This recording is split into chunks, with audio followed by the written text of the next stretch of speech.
Is it me or you? Hey, I'm Amir and you're watching BritAsia TV. It's clear to see that we've drifted apart.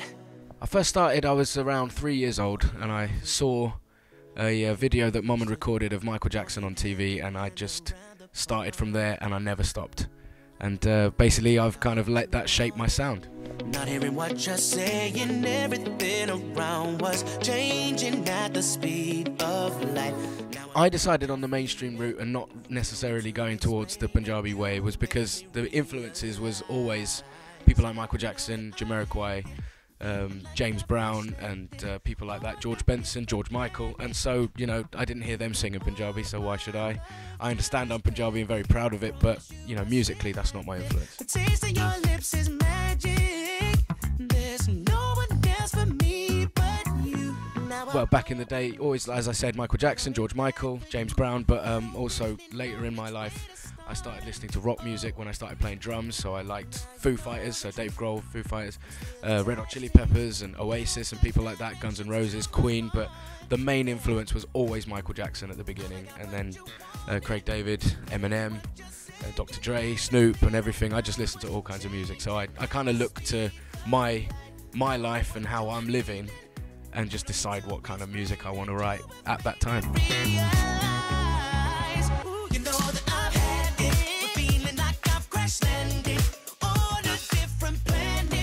Well, the social media thing, I will be honest, I was very, very, very bad at it because I didn't have social media for years. But then, you know, when you see how much you need it, it's so important, and it's impacted positively now because I've understood how to use it and I know how to connect with people. It's very, very good and interesting as well.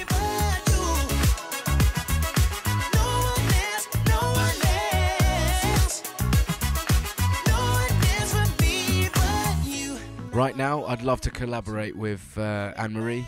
She's one of my favourites at the moment. Bruno Mars, I think, would be a vocal battle if you've heard any of my songs. But I'd actually quite like to work with Craig David because he was actually the first guy I ever saw in concert, and I must have only been about 7 or 8 years old. And so to one day actually be able to collaborate with one of your heroes would be a blessing.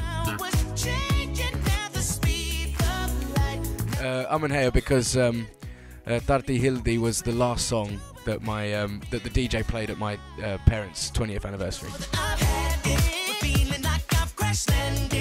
I see myself back on BritAsia in a much more expensive shirt.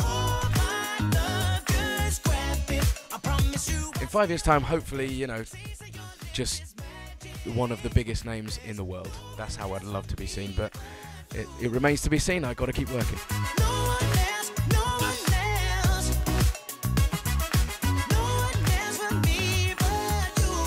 So the new single will be coming out in hopefully at the beginning of June, but I will be playing for Jocelyn Brown, and I'll be playing opening up for her at the Jazz Cafe in Camden at the end of this week, and I will be at Frog Fest in High Wycombe, which is a big street festival, on the 27th of May, but on the 27th of June I'll be doing my first ever headline show at the Social in East London. And that one I can't wait for because we're going to have our own, my own support artists and everything like that, and it's going to be pretty fun to be in charge of a show. But then also I'm very excited about the Jacksons in July, so yeah, there's a lot coming up, but the first thing will be the single.